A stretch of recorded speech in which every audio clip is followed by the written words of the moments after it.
What's good, YouTube? And welcome to the house. Sorry for that dance party yesterday on Market Watch. Sometimes a Window 10 update can be as unforgiving as the secondary market, as we are seeing with Widow Anchor. This morning, it hit around $100 listings. People really just didn't want to sell their Widow Anchors. We now see them at 70. People still don't want to sell them. Maybe they're just trying to hold the line. This will quickly fall back towards $50. But I've never seen so many people go online just to go they just screaming their lungs out on Facebook about how the secondary market's terrible, how vendors are terrible.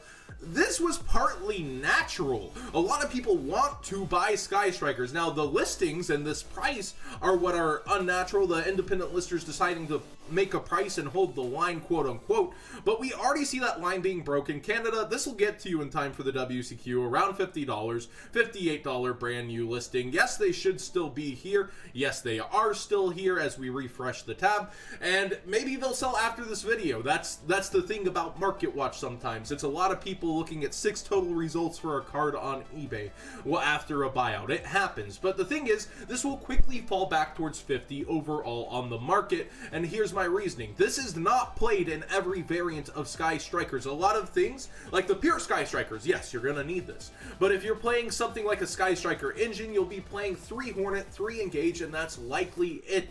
Maybe 1 Anchor teching it. But this can only be played when you have no monsters in the main monster zone, whereas, you know, Engage, you're able to do that multiple times during your own turn. You're going to be able to link up, get monsters out of your main monster zone, and put a link out, and engage once again later in the turn, giving you multiple opportunities to try to get that +1 draw along with your search. It's also a resource tool that is starting your turn off.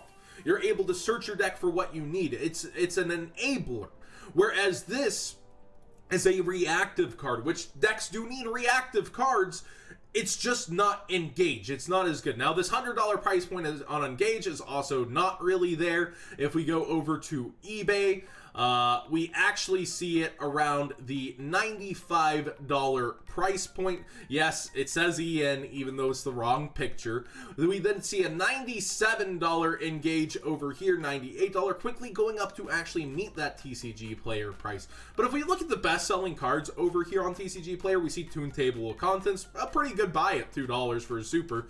We actually see Scapegoats, Hornet Drones, of course. I would actually get your drones now, by the way, even with so many supers. Like, you just don't want to take the chance, you know, just go ahead and get those now.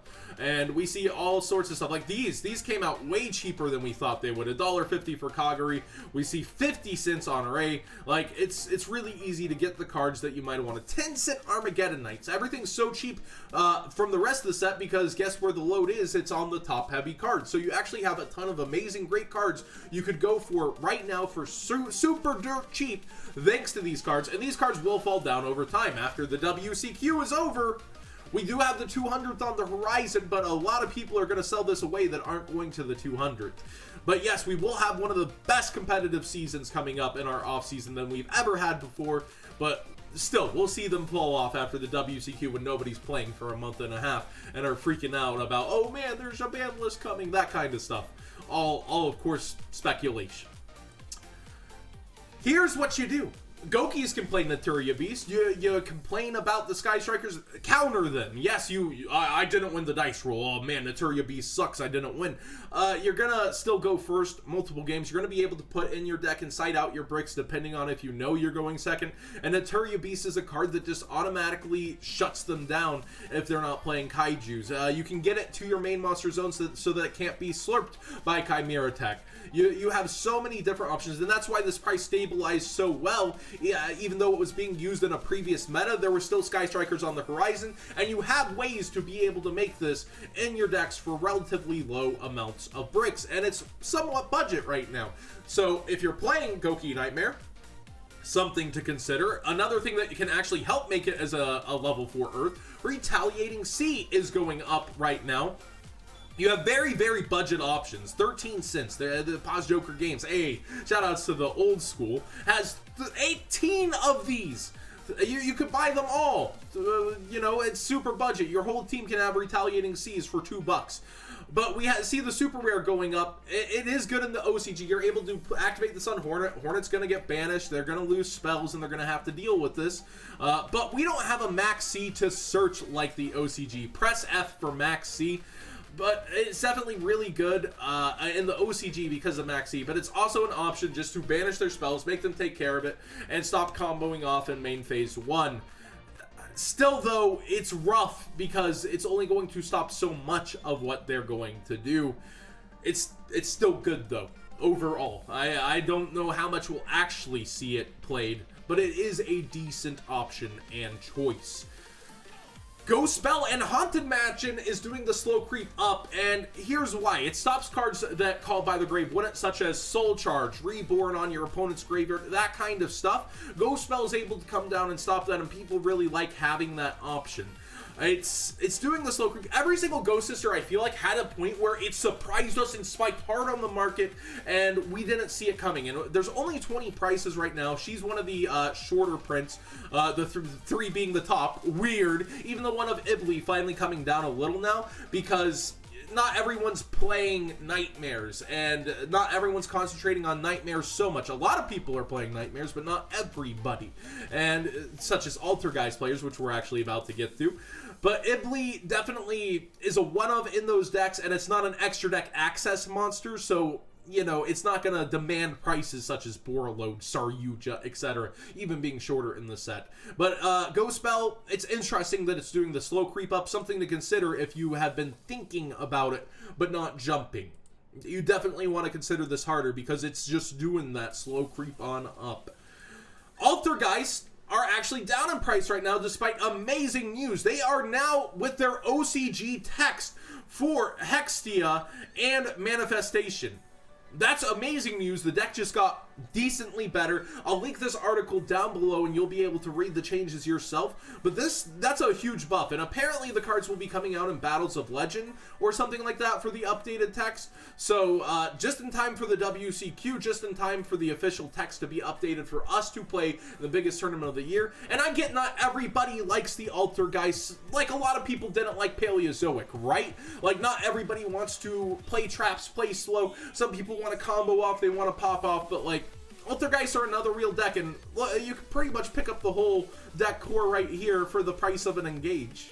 Just saying, for you guys complaining about the prices, you have options. It doesn't mean you gotta like the other options, but you have options. It's not a meta where one deck is the deck. You also have True Dracos actually topping right now, multiple of them, and I've been playing against them on Dueling Book. They're tougher than I thought by far, so that's another consideration you guys might have. But that's just some of the huge news today. We're just gonna incorporate it into Market Watch here, and something to consider. It's actually been slowly going down in price, but it just got a pretty decent buff for the game. Now, a question I've had, and this is why I've gone through my previous cards fast, is, John, I want to invest in the market during the off season and I'm not going to the WCQ. What do I do? Well, Yu-Gi-Oh's a decent investment at times, and here's my mentality going into the investments. I'm going to give you two examples and let you come to your own. But I look around at something that kind of raises my eyebrow. I consider other things about it, and then I slowly make my investments. So I wouldn't be blurting this out and shouting it out if I was going for it, but this is an example of what I would go for personally. Blue Eyes White Dragon, every single variant of this art is just as stable as all get out and continues to go up over time. We see 250, 257. Yes, it's below its market price for the Duelist Pack Kaiba Super Rares. Then raising my eyebrow even more, Duelist Saga, 350 lowest to near mint. We see a Legendary Collection Kaiba variant, the new one, sitting at 217. That's somewhat surprising, but what really raised my eyebrow, besides this common being above $1, you know, $1.30, out of the legendary decks, is the Megaton ones that you could have got for 25 cents to 50 cents like forever, and just went up over time. I remember it going towards $1. I was like, all right, yeah, that's where it should be. 263 for Megaton Blue Eyes. That's crazy to me. Almost near the price the Pot of Desire sat at for the longest at 3. So like we look at definitely the better promo, you know, to get out of the 10s. It's now at 4, but it sat at 3 forever, and Blue Eyes has almost creeped to where it was for a long time. That's crazy to me. So I take all that information. Blue Eyes is the goo. People need Blue Eyes to play him, Blue Eyes decks, etc. But you also consider that this is a collector's card, and you look around the Blue Eyes stuff, and I find Legendary Collection Kaiba Blue Eyes Ultimate. Yes, the Unlimited's coming out, so I would concentrate on first eds. Market price 94 cents. It's actually above its market price, slowly rising as it should be. $1.30, $1.30, $1.50. This will easily be $3 in a year. Easily. It's a very nice art. You got the light and hollow rarity, which is something that others don't have. And if we go back up through all the versions, the cheaper versions, we got the ultra rare from legendary decks sitting at almost the same price, $1.30. The secret rare is definitely nicer. The star foil is the battle pack prize thing, which is actually something else I might consider while looking at these. But then you go through the more expensive versions, secret rare. Yeah, retro packs are always different, but this isn't one I believe you had to pack as a limited edition. We see the Dragons of Legend Super even at 10. We see the gold rare of all versions at 6. We see the secrets. I believe the lowest is 5 for this version. You're telling me this isn't going to up to at least 3 to meet it. Over time, these are the kinds of cards I would slowly get. And so, like, if I'm getting them, I wouldn't be shouting this out. I wouldn't be like, yo, everybody get Blue Eyes Ultimate Dragon. I would slowly pick these up at local. People will gladly let them go for $1 when it's $1.30 on TCG Player. And at regionals, just go out of my way to get them as throw-ins and trades, filler for value, you know, when you're off $2, $3, get them for filler value at $1, and just slowly get them over time. And they'll definitely disappear from the market over time, as this set was very expensive, and they'll head towards $3. That's the kind of good card that I would go towards. Now, my bad investments, because I love bad investing, would be Millennium Pack Alter Art cards. I think these are truly underlooked, but they'll probably get a hollow variant at some point for a lot of them, such as Curse of Dragonfire is really cheap for what it is. It's like, you know, an extra version of Curse of Dragon.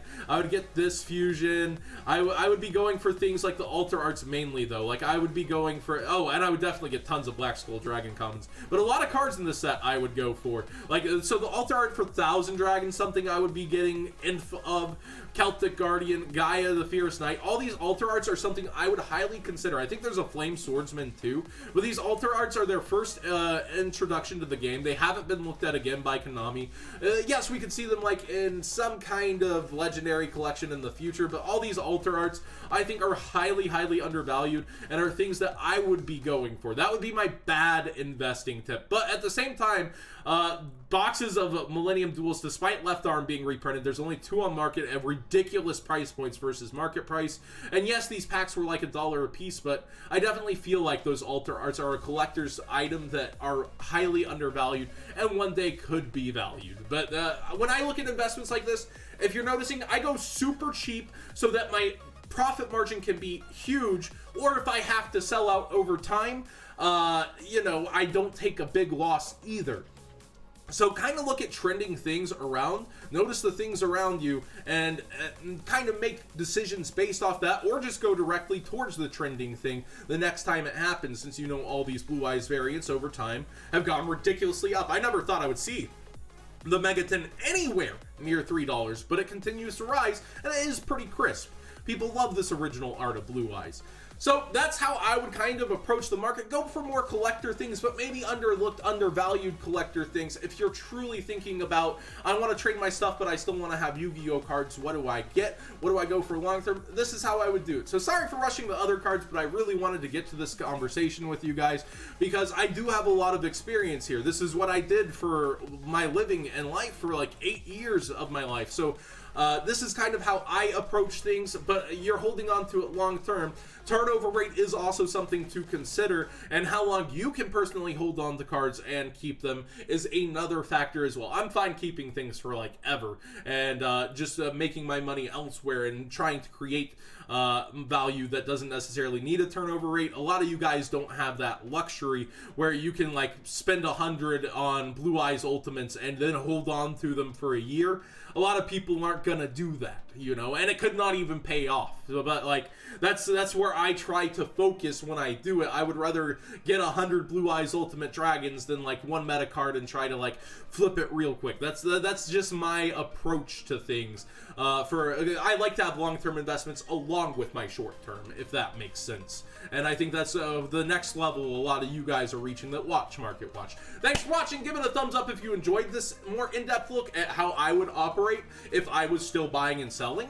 And what do you think of the crazy prices right now in the meta? Let me know.